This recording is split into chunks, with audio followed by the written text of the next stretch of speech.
네, 반갑습니다.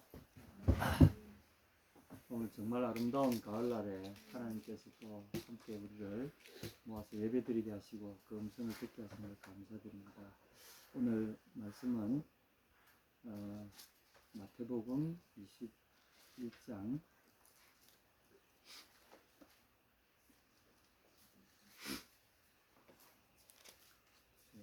10절에서 17절까지 읽겠습니다. 마태복음 21장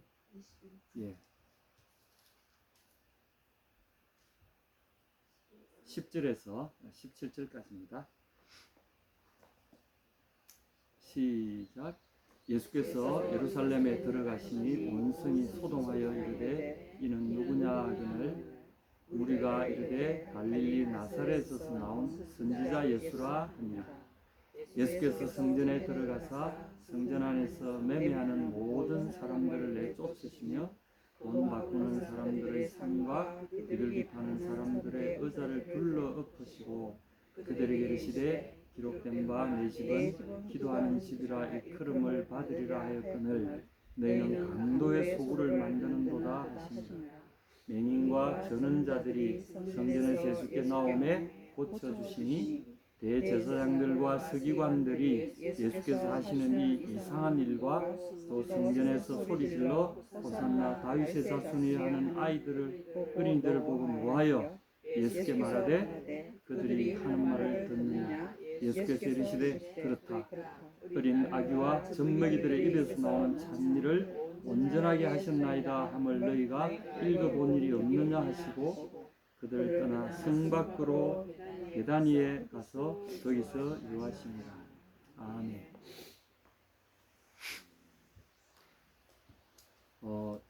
드디어 이제 예루살렘 입성이 이루어졌습니다.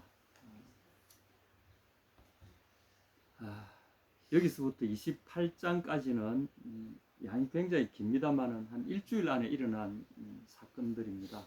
그래서 이제 예루살렘에서 있었던 마지막 일주일에 대한 기록들이 이제 시작이 되고 있습니다. 이 21장부터 보시게 되면 중간에 또 예수님의 그 비유라든지 가르침들이 길게 나옵니다. 그리고 갑자기 상황이 이제 최후의 만찬과 그 이어진 고난으로 막 연결되는 아주 그 사건이 또 마지막 장에 가면 급박하게 흐르는 이런 장면입니다. 근데 비교적 이 예루살렘 입성하신 이후에 잡히시까지의 그 기간들은 예수님의 그 가르침으로 사실은 많이 채워져 있거든요. 그래서 오늘 이 장이 굉장히 중요합니다. 여기서 보실 때 예수님이 마지막 일주일을 어떻게 보내실까? 여러분이면 어떻게 하시겠습니까? 마지막 나에게 일주일이 주어졌다면 어떻게 보낼 것인가? 그런 생각으로 여러분도 예수님과 함께 이 기사들을 살펴보시면 좋을 것 같습니다. 제가 참 좋아하는 그 작가 중에 한 분이 러시아의 문호 도스토옙스키라는 사람이죠. 여러분 뭐 다 아시죠? 톨스토이와 함께 러시아의 대문호로 지금도 우리에게 참 많은 감동을 주는데 그분이 젊어서는 적을 했어요. 봉건 그 군주들의 압박 이런 것에 대해서 굉장히 의문을 품고 반대하다가 급진적인 이제 좌익 사상에 물들어 가지고 그런 운동들을 하다가 그 불온서적을 읽는다 이래 가지고 잡혀가지고 사형을 당하게 됐잖아요. 마지막 이제 사형 5분을 남기고 그가 묵상을 했어요. 내가 마지막 하나님 나에게 5분을 주시면 내가 어떻게 쓸 것인가. 그에 대한 묵상을 적어놓은 책이 글을 여러분 읽어보셨을 텐데 1분 동안은 내가 지나온 날들을 감사하고 또 함께 있었던 사람들에게 인사를 전하고 그 다음에 또 1분은 어떻게 하고 1분은 어떻게 하고 마지막 1분은 어떻게 하고 내가 이제 죽음을 맞으리라. 실제로 이 사람은 총살대 앞에 서가지고 그 처형을 당하려는 그 순간에 황제의 특사가 딱 그 순간에 도착해가지고 처형은 면하고 시베리아 유형을 받은 그런. 그래서 그 뒤에 이분이 시베리아 유형 기간에 예수님을 깊이 믿게 되는 회심의 그 사건이 일어난 것 같습니다. 그래서 그가 나중에 고백하기를 누군가가 예수를 진리 바깥에 있다고 말하며 그것을 증명해 보인다 할지라도 나는 예수와 함께 있고 싶다. 진리와 함께 있고 싶지는 않다. 이 세상 사람들이 말하는 진리라는 것을 초월해 계시는 그분을 발견한 거죠. 그래서 예수 없는 진리는 진리가 아니다는 거죠. 역설적으로. 그래서 그 이후에 나온 작품들이 가라마조프 형제들이라는 불 후에 그 명작들이 나오잖아요. 인간의 어떤 깊은 그 죄성과 거기에는 하나님의 그 깊은 구원을 다루는 그런 주제들이죠. 그 외에도 참 훌륭한 책들이 많습니다만은 톨스토이의 부활과 함께 크리스찬들에게 까르마조프 형제들 일독을 권합니다. 저는 아직 죄와 벌 이런 것도 있잖아요. 제가 그걸 다 읽어보지 못했습니다만 전 부활을 읽고 사실은 예수님을 믿은 사람이긴 합니다. 그 한 사람의 심령의 그 깊은 변화를 다루는 자기의 자전적인 소설이라고 볼 수 있는 톨스토이의 그런 고백록 같은 소설이 죄와 벌이 부활이라는 책이라면 이 사람의 자전적인 소설이라고 볼 수 있는 것이 까라마조프 형제들이 아닌가. 그 이후에 이런 기독교의 진리, 그리스도로 말미암은 이 새로운 세계에 눈 뜨는 글들을 그가 참 많이 쓴 걸로 알려집니다. 그래서 우리도 오늘 마지막이 일주일을 보내시는 예수님과 함께 그분을 추적해보는 그런 시간들을 가지시면서 그분이 우리에게 어떤 메시지를 던지고 계신가 이걸 오늘 우리가 살펴보기를 합니다. 그래서 21장 1절에서 이 9절까지 보면 예수님이 나귀 새끼를 타고 들어오시는 장면을 우리가 지난주에 함께 나눴습니다. 나귀 새끼는 사실은 사람이 타기에 부적절하죠. 이것은 뭘 의미하느냐 하면 예수님이 그 나귀 새끼와 같이 자신을 동일시하셨다는 거예요. 하나님의 명령 앞에 그야말로 겸손하고 온유하게 100% 하나님 앞에 제단에 드려지는 어린 양의 모습으로 나귀 새끼와 같은 모습으로 하나님 주신 이 인간의 죄라는 이 무거운 짐을 기꺼이 짊어질 그 나귀 새끼의 모습으로 자신을 고백하시는 장면이 바로 이 장면입니다. 그런데 그가 이렇게 낮추어서 들어오실 때 이상한 일들이 생기기 시작했습니다. 10절 보시면 9절에 보면 앞에서 가고 뒤에서 따르는 무리가 소리질러 가로되 호산나 다윗의 자손이여 찬송하리로다 주의 이름으로 오시는 이여 가장 높은 곳에서 호산나. 한 문장으로 쭉 이렇게 되니까 좀 우리가 감흥이 안 나는데 사실은 일종 이게 노래입니다. 아마 이 장면을 연출을 하게 되면 정말 멋진 그 현장감을 여러분이 경험하실 텐데 호산나 다윗의 자손이여. 이 다윗의 자손이라는 말이 의미하는 바가 뭘까요? 여러분은 어떻게 생각하십니까? 호산나 다윗의 자손이여. 이 다윗의 자손이라고 하는 호칭이 주는 의미가 뭘까요? 메시아라는. 예, 메시아라는 뜻입니다. 우리의 구원자라는 뜻입니다. 그래서 호산나란 말 자체가 우리를 구원하십시오. 다윗의 자손이여. 다윗의 자손, 우리를 구원하러 오신 우리의 구원자시니까 당신은 우리의 구원자심으로 호산나, 호시안나, 우리를 구원하소서 이런. 그분은 자신을 낮추어서 죽기까지 복종하실 그 심정으로 자신을 낮추어서 나귀 새끼처럼 하나님 앞에 그렇게 들어오시는데 그때 하나님이 그를 높이셔서 어린아이들의 찬양을 통해서 그를 만군의 여호와에 보내신 그 메시아요, 그분의 전권을 행사하는 왕중의 왕이요 주중의 주라고 하나님이 그를 높이시고 계시는 장면이 나오는 거죠. 여기 하나님의 사람들은 그 세상의 정권을 잡은 사람들은 이 장면을 이상하게만 여깁니다. 그런데 이 보면 이제 21장 15절에 보시면 대제사장과 서기관들이 예수의 하시는 이상한 일과 있잖아요. 들어오면서부터 이상한 일을 하시기 시작하는 거예요. 사람들이 타지 않는, 한 번도 타보지 않는 나귀의 새끼를 타고 오신다. 이 자체가 이상한 일이죠. 사실 이것은 스가랴서 9장 거기에 예언되어 있는 메시아의 행진으로 메시아가 들어오실 때, 메시아가 임하실 때 이렇게 오신다고 되어 있습니다. 근데 누구도 그 일을 두려워했거나 또는 그 일을 알지 못해서 이런 일을 행한 사람이 아무도 없었죠. 근데 예수님은 이걸 의도적으로, 그것도 공개적으로 대낮에 사람들 앞에 대놓고 공개적으로 하셨다는 것은 그분이 메시아의 취임식 또는 메시아의 임재, 메시아가 그 백성에게로 나아오시는 거대한 대관식을 진행하고 계신 이 사실을 우리가 볼 수 있습니다.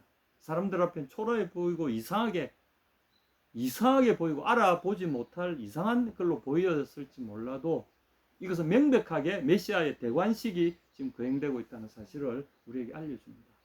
하나님께서 이렇게 하셨다는 거죠. 한 사람들은 알아보지 못하고, 그러나 우리는 그걸 아는 거죠. 아이들의 입을 여셔서 그를 높이시는 하나님을 보시면서 그가 누구라는 것을 하나님께서 온 천하에 공개적으로 선포하고 계시는 겁니다. 그래서 21장 16절에 또 보시면은 이 사람들이 막 그 대제사장과 서기관들이 예수님께 이제 막 질책을 합니다. 네가 지금 저 사람들이 하는 소리가 뭔지 알고나 있느냐? 감히 네가 저 소리를 듣고도 그거를 가만히 받아들이고 있어? 이렇게 이야기합니다.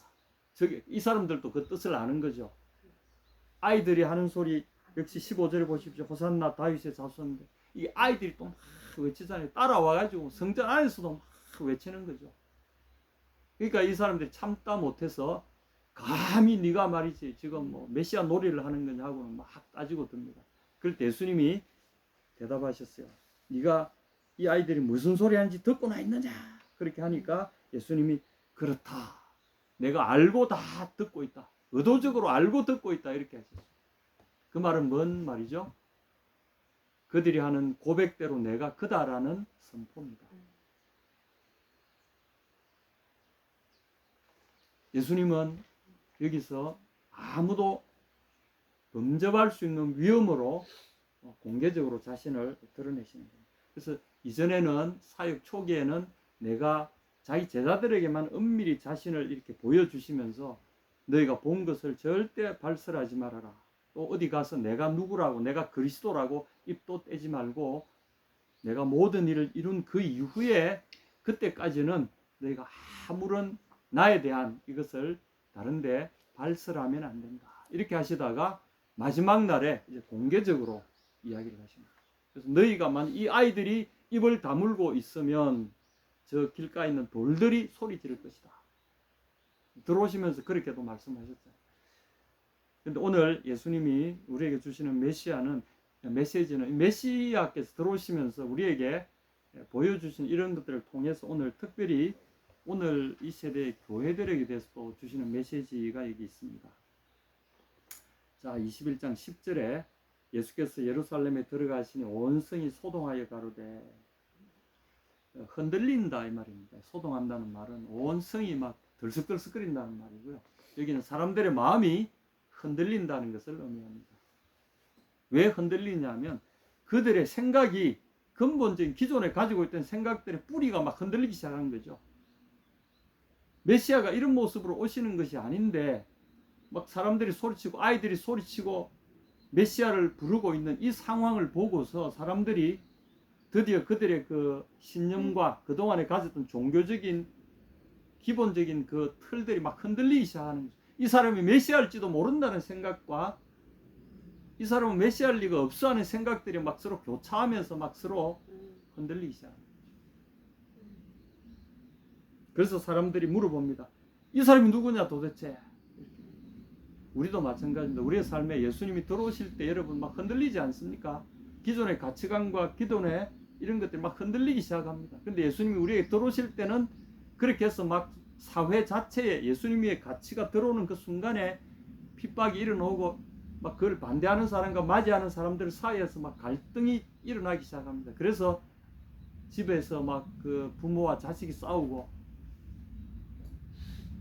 집안 식구끼리 싸우고 서로 막 이렇게 내가 온 것은 불을 던지러 왔고 내가 칼을 주러 왔다. 이렇게 말씀하십니다. 이런 일들이 여기서 막 일어나는 거죠. 이 사람들이 예수에 대해서 다시 물어봅니다. 이 사람이 누구냐? 티스 에스틴 후토스. 후토스. 후라는 겁니다. 후 디스란 이 사람은 도대체 누구냐? Who is this? 이 사람이 도대체 누구냐?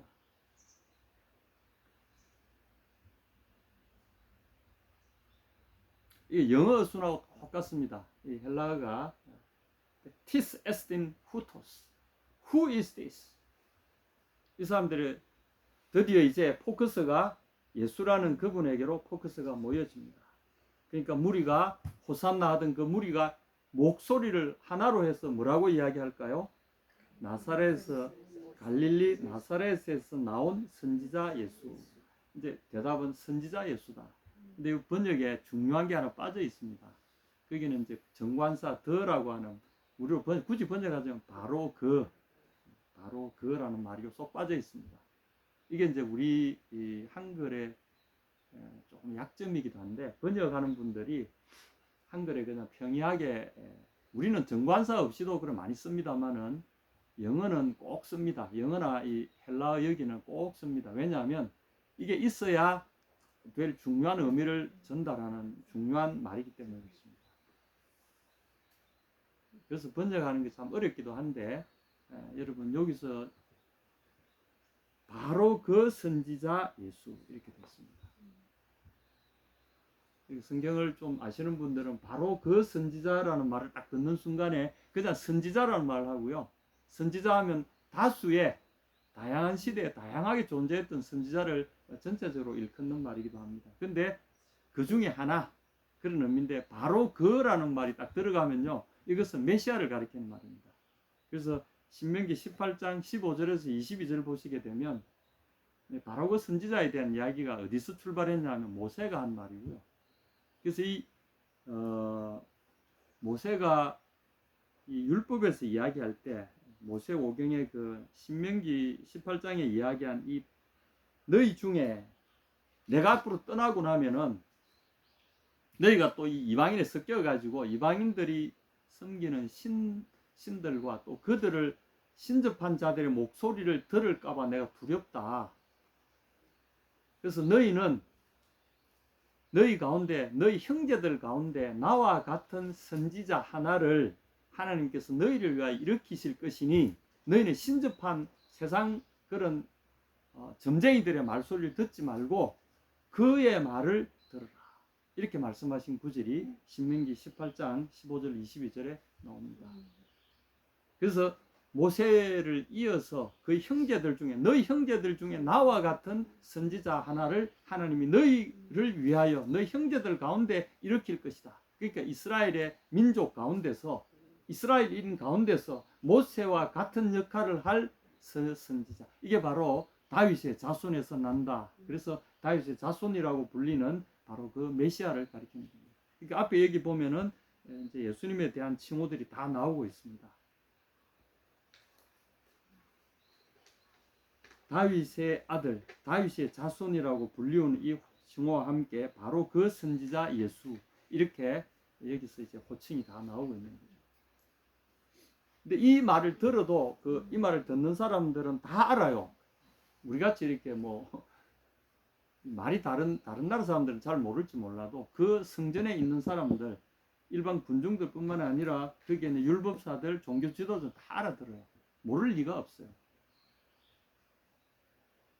그리고 나서 예수님이 들어가십니다. 바로 들어가셔서 하시는 일이 정말 놀라운데 12절과 13절에 내용들이 나옵니다. 이 장면들은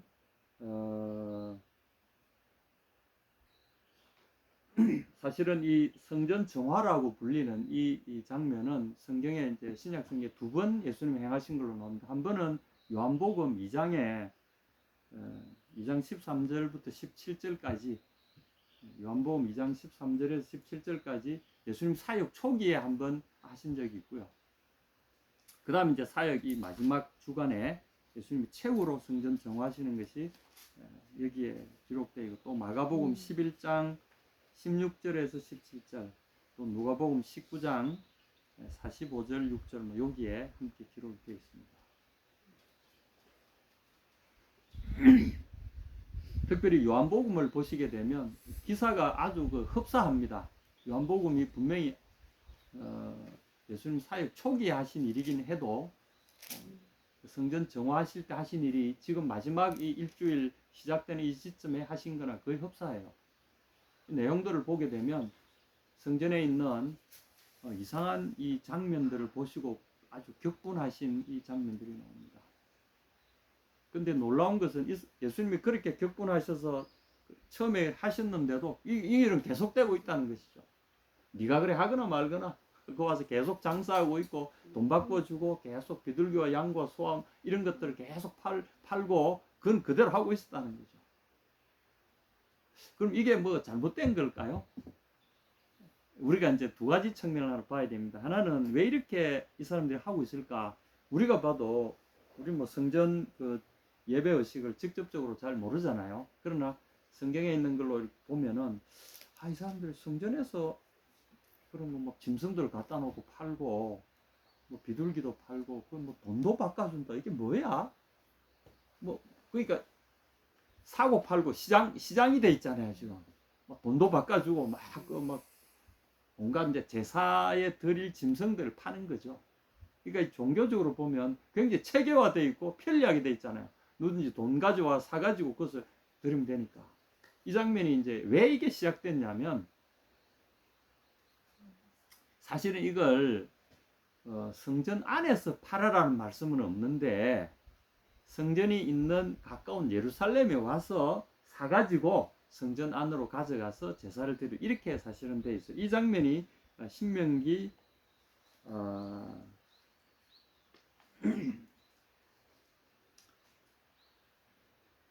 23장 여러분 한번 찾아보시죠. 이거는 꼭 한번 찾아보셔야 됩니다. 왜 사람들이 이렇게 하고 있는가?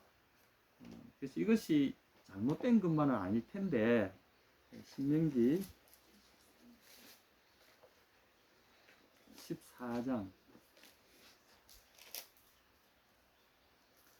23절에서 27절까지입니다. 이 신명기라고 하는 것도 사실은 신의 명령을 기록한 뭐 이런 뜻이 아니고요. 펼신자고 하나님 명령을 다시 편다 그래서 이게 듀테로노미 그래서 두 번째 율법 이런 뜻입니다. 그래서 마지막으로 모세가 자기의 율법을 레위기 중심으로 쫙 이렇게 했던 그 율법을 다시 한 번 더 요약해가지고 설명하는 장면이 이 신명기, 그래서 제2의 율법서라고 불리는 이 책에 기록을 해놓은 겁니다. 그 중에 이제 예배 의식을 여기 다루고 있습니다. 14장 23절 읽어보시겠습니까? 이게 이제 11조 규례에 나오는 겁니다.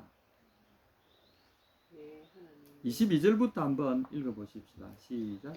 너는 마땅히 매년 토지 소산의 11조를 드릴 것이며 내 하나님 여호와 앞 곧 여호와께서 그의 이름을 두시려고 택하신 곳에서 내 곡식과 포도주와 기름의 11조를 먹으며 또 내 소와 양의 처음 난 것을 먹고 내 하나님 여호와 경외하기를 항상 배울 것이니라. 이 핵심은 뭐냐면 여호와 경외하는 목적을 위하여 그의 이름을 두려고 택하신 곳에 가서, 다시 말해 이 예루살렘 성전이죠. 내 곡식과 포도주와 기름의 11조를 먹으며 하나님이 너에게 주신 그 아름다운 것을 거기 가져가서 하나님 앞에 이렇게 펼쳐놓고 하나님을 찬양하면서 먹으라는 거죠. 이게 사실은 예배의 핵심입니다. 하나님이 주신 풍성한 것을 기뻐하고 즐거워하면서 잔치를 벌이라는 거죠. 무엇을 위하여? 하나님이 이렇게 주셨다. 그래서 하나님 여호와를 경외하기를 배우라는 거죠. 예배의 핵심은 바로 이겁니다.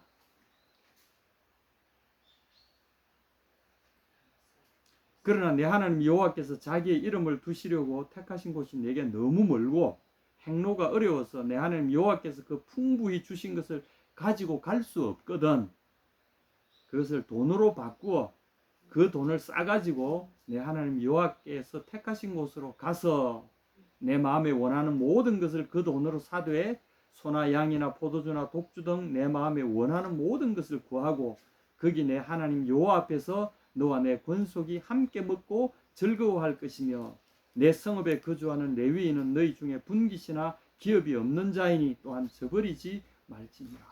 하나님의 사람들에게도 드리고 하나님을 예배하는 사람들을 위하여 기꺼이 섬기고 또 이웃과도 나누어 먹고 잔치를 벌이라는 거죠. 이게 우리 추수감사절 또 이런 예배의 이 전통이기도 합니다. 그래서 이것이 예배입니다. 하나님이 주신 것을 만방에 펼치면서 하나님 경외하기를 배우는 거죠. 감사하고. 우리는 좀 어떤가요? 주일 예배가 우리는 이제 구약의 이런 거와 좀 다르지만 그러나 정신은 우리가 그대로 계승해야 됩니다. 오히려 이것을 더 발전시켜야 되죠. 발굴해내고 더 발전시켜야 되죠. 예배는 축제여야 된다. 무엇을 향한 축제? 하나님의 이 풍성하신 은혜에 대한 축제라는 거죠. 그래서 그 은혜의 증거들을 우리가 가지고 와서 증거들을 나누고 베풀고 서로 나누어 먹고 하나님 이렇게 하셨도다 하고 하나님을 찬양하며 기쁨이 가득하도록 하나님의 이름을 두신 곳에 왜 거기 와서 하게 하셨어요? 이 모든 것이 하나님의 주신 것인 거. 그래서 어디든지 하나님의 이름을 두신 그곳에 모여서 이런 일을 하라는 거죠. 저는 이제 지난주에 제가 우리 감사한 이 마을 청년의 분유에 함께 저희들이 어디 좀 갔다 왔습니다. 갔다 와서 거기서 제가 하나님 이름을 이렇게 여호와를 찬양을 이렇게는 할 수 없잖아요. 그래서 이제 그 사람들이 노래하는 대로 노래하고 그 사람들이 춤추는 대로 춤추고 이렇게 했습니다.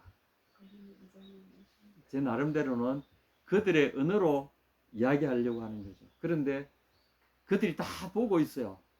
저 이장이 목사다. 저 이장이 어떻게 하든지 저 뒤에는 뭐가 있다. 이렇게 보고 있어요.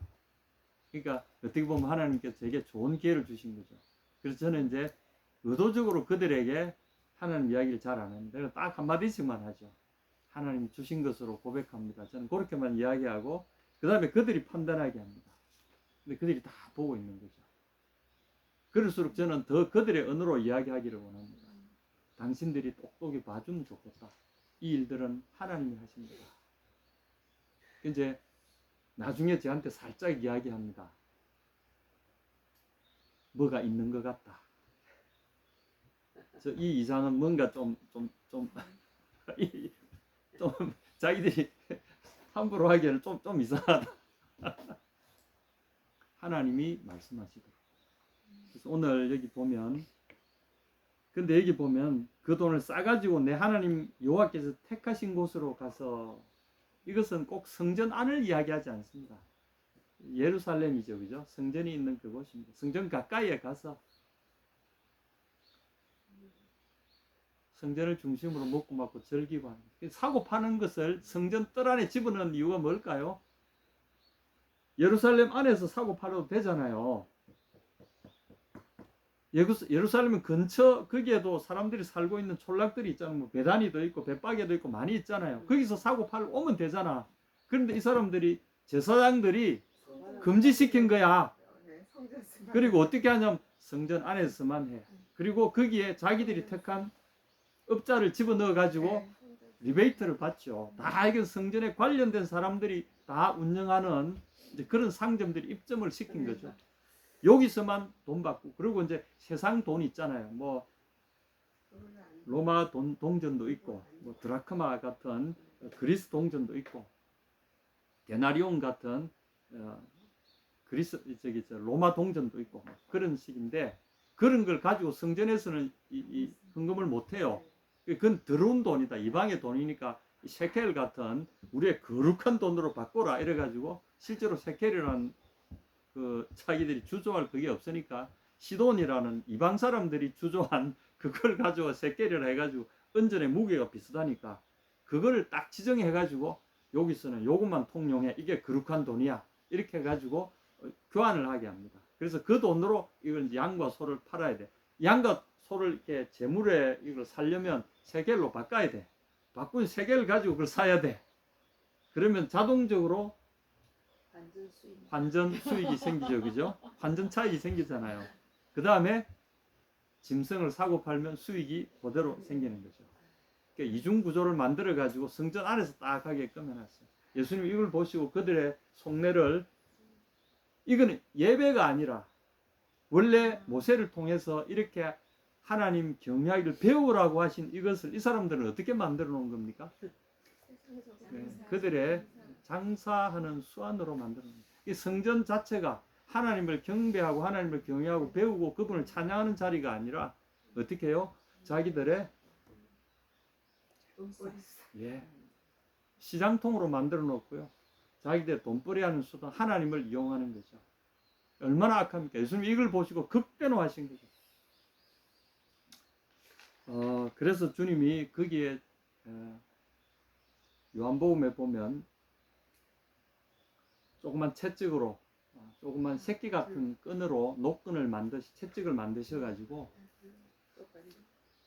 거기에 막 그 양과 소들이 그 있으면서 예배 드릴 거룩한 공간, 여러분 저 소 먹이는 마옥간 지나오시면 어떤 냄새 나죠? 성전 안에 그 뜰에 그것들이 가득 들어가가지고 한쪽에 한두 마리가 아니라 수십 마리씩 이렇게 세워놓고 팔 텐데, 뭐 우는 소리, 그 똥 냄새, 오줌 냄새, 성전이 거룩해야 되고 하나님의 이 사람들이 그러기 위해서 아름다운 향을 이렇게 피우기도 하고 하는 그 자리에 똥 냄새가 가득한 거죠. 짐승의 오줌 냄새, 똥 냄새가 가득하고 돈 냄새가 가득, 탐욕으로 많은 인간의 썩은 냄새가 진동하고 있는 거죠. 예수님이 그걸 보시고 견딜 수가 없으신 거죠. 그분의 반응이 굉장히 격한 반응이잖아요. 여기서 이것을 다 가져가라. 그러시면서 돈 바꾸는 사람들 상을 그냥 팍 둘러엎으시고, 비둘기 파는 사람이 앉아있는 그 의자까지 막 세리 막 하시고, 사람들을 막 그냥 가차없이 막 채찍으로 그 채찍이 맞아도 별로 아프지도 않아. 그 뭐 폭력적으로 보이지만 주님은 상하지 않게 하시려고 그렇게 따끔하게만 하시려고 이렇게 하신 거죠. 새끼줄 같은 걸로 이렇게 가지고 매가지고 막 그냥 휘두르. 그 짐승들을 다 쫓아내십니다. 뭐 갑자기 막 안에 있던 그 짐승들이 우르르 몰려 나가고 막 사람들이 막 판이 뒤집어지고 해도, 근데 여러분 보십시오. 이 사람들이 권세를 가지고 그걸 하던 사람, 아무도 저지할 사람이 없어요. 예수님의 위세에 눌려서. 여러분 이거 잘 보셔야 됩니다.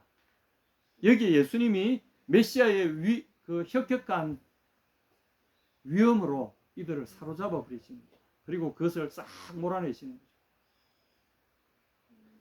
우리 첫 번째, 우리 현대 교회가 하나님 앞에 올바른 길로 예배를 하려면 우리 속에 있는 이런 하나님을 예배하는, 물론 좋은 의도로 다 정해놓은 거잖아요. 그걸 어떻게 이용한다고요? 그들의 탐욕으로 하나님의 이름을 이용하는 모든 것. 요즘에 우리 대형교회 가면 여러분 어떻습니까? 멋지잖아요.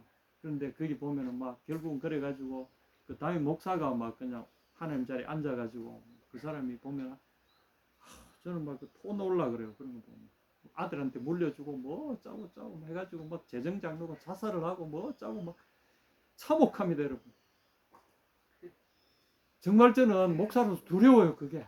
그에 대한 두려움이나 일말의 양심도 없이 어째 그런 일을 부담 없이 그렇게 할 수 있습니까? 그리고 그걸 막 사람들에게 막 그걸 하기 위해서 막 이 사람 저 사람 막세리 막 돈으로 매수해가지고 막 교단까지 매수해가지고 협박을 하고 막 우리 인정 안 해주면 교단에서 나가겠다 그러니까 막 교단에서 뭐 그러지 말라고 막 붙잡고 막 교단에서 갑자기 했던 결의를 뒤바꾸고 막 이상한 일들이 일어나고 막 한국 교회가 완전히, 그러니까 사람들이 뭐라고 손가락질 하잖아요.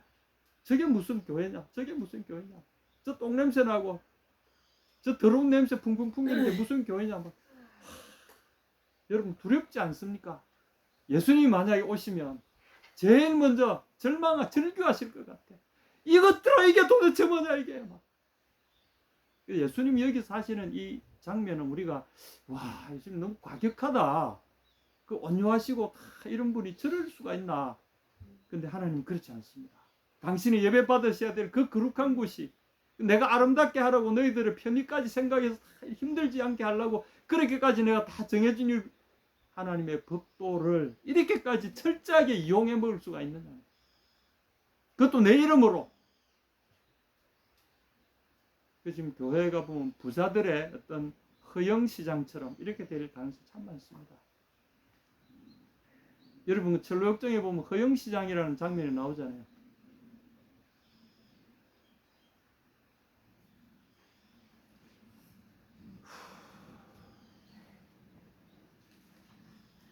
사실 우리 마음에 이런 게 있어요. 우리 마음 속에 이런 것이 있습니다. 여러분 기억하시기 바랍니다. 주님이 정말 슬퍼하시는 것이 뭔가, 주님을 분노케 하는 게 뭔가, 그분의 그 순수한 아름다운 우리를 향한 그 아름다움을 분노케 만드는 그 무엇이 우리 속 아직도 있는가, 이게 정말 우리가 두려워해야 될 일입니다. 근데 그 뒤에 또 보십시오.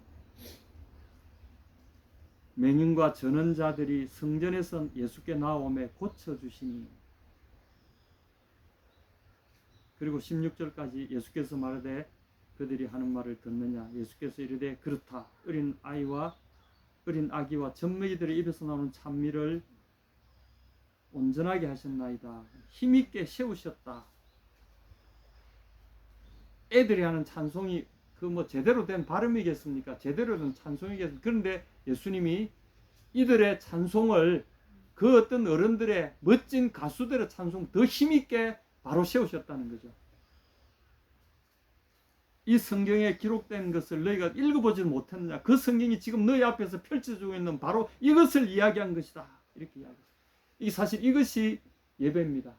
젖먹이 같은 마음으로, 아기들 같은 마음으로 하나님을 원없이 찬양하고 기뻐하고 즐거워하며 여호와 경외하기를 배우는, 그리고 그곳에서 치료가 일어나는, 상한 심령들이 일으킴을 받고 상한 육체들이 고침을 받고 죽어가는 것들이 다시 햇빛을 받아 되살아나고, 이런 일들이 하나님의 성전에서, 하나님의 예배에서 일어나야 된다는 거죠. 하나님 예배를 이렇게 만들어 놓으셨는데 그 예배를 가로막고 세상의 온갖 추악한 탐욕과 그들의 범죄의 소굴로 만들어 놓으셨어요. 범죄를 획책하고 계획하는 범죄의 강도의 소굴이 뭡니까? 강도들이 기거하면서 계속 새로운 강도질을 획책하는 강도들의 본부라는 뜻이잖아요. 여기가 만악을 생산하는 악의 소굴이 되어 있구나. 교회가 지금 그래 되면은 사회가 습죠. 그래서 유럽 교회가 그렇게 망가지니까 유럽이 지금 세계에서 제일 강대한 나라들이 모여있던 그곳이 어떻게 돼갑니까? 영국이 지금요 개발도상국보다 더 못살게 지금 계속 추락하고 있어요. 젊은이들 소득이 없어가지고 겨울에 난방비를 못 떼가지고 젊은 사람들이 자기 애들 겨울을 날 난방비 걱정을 하고 있을 정도로 심각한 상황입니다. 영국은 브렉시트한 이후로 계속해서 곤두박질하고 있어요. 그래서 인간적인 방법을 막 찾지만 해법이 없어요. 총리도 계속 갈아치우고 있지만 해법이 없어요. 왜 그런가 하면 그 교회가, 그 찬란하던 교회가 세계의 대영 제국의 이 제국에는 해가 지지 않는다. 왜냐하면 지구 곳곳에 자기네 나라를 만들어 놨으니까. 해가 지지 않는 대영 제국을 건설했던 그들이었지만 하나님을 버리는 순간에 동성애가 그들을 점령하게 되고요. 이 하나님의 성경적인 기초가 망가지면서 지금은 모슬렘들이 교회를 사가지고요, 모슬렘으로 다, 모스크로 다 꾸며놓은 데가 너무 많아요. 제가 한 20년 전에 영국 갔을 때도 설교가 너무 힘이 없어요. 그냥 사교장 같아. 그러니까 그 사람들은 이미 그런 성경적인 가치를 이야기하면 그때부터 판단하기 시작한 거예요. 하나님 경외하기를 포기하고 인간적인 생각과 그들의 이 탐욕을 그들이 채우는 수단으로, 하나의 문화적인 수단으로 만들기 시작하면서 교회는 힘을 잃기 시작한 거죠.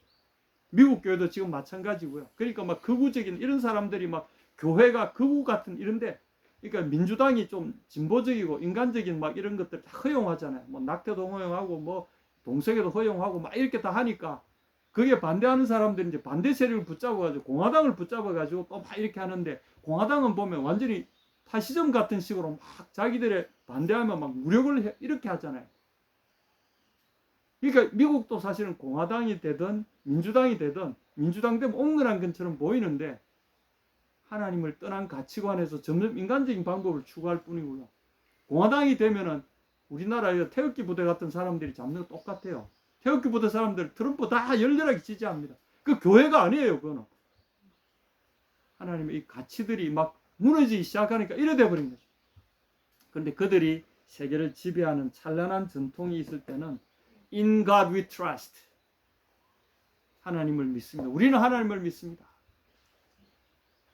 그래서 자기들이 화폐에도 신앙 고백을 딱 In God we trust. 우리는 하나님을 믿습니다. 뭐라 그래도 우리는 하나님을 믿습니다. 1달러 지폐에서부터 100달러 지폐까지 쫙 신앙을 선포하고 그리고 성경의 책을 읽고 내가 성경의 가치 위에서 이 나라를 주님의 명령 아래서 이 나라를 지키겠습니다. 대통령이 선수하게끔 만들고 오늘날 가치가 성경에서 떠나기 시작하면서부터 그들이 하나님의 진노 아래 놓이게 된 거죠. 그래서 우리가 이 나라를 살리는 길이 뭐냐? 우리 자손, 우리 자녀들에게 하나님 경외하기를 배우고 그래서 성경에 있는 이 올바른 예배, 우리 속에 있는 탐욕들을 몰아내고 교회를 점령하고 있는 어두운 더러운 욕망들을 몰아내지 않으면 올바른 예배가 회복될 수 없다는 거죠. 물론 요즘 뭐 예배를 새로 세운다면서 뭐 열린 예배, 사람들을 많이 오게 하고 인기를 끄는 그런 예배는 사실상 예배라고 보기가 어렵습니다. 이름은 막 열린 예배다 뭐다 막 해서 막 전도 집회를 하는데 가보면 뭐 연예인들 와서 재밌는 이야기 해주고 뭐 이렇게 예수 믿으니 이렇게 좋더라 이 정도 이야기 하는데 저는 그 예배는 그렇다고 그렇게 하면 안 된다고 봅니다.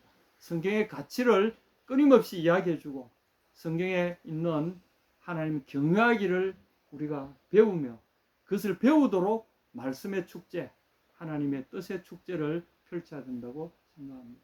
여러분 그런 의미에서 이 작은 교회가 여러분 마음속에 이미 예수님의 이 말씀이 여러분들 속에서 역사하셔서 주님을 향하여 호산나 다윗의 자손이여 외치던 아이들과 같이 우리가 예수님 옆에서 이 힘찬 함성에 동참하는 우리 모두가 되기를 주님의 이름으로 축복합니다. 아멘.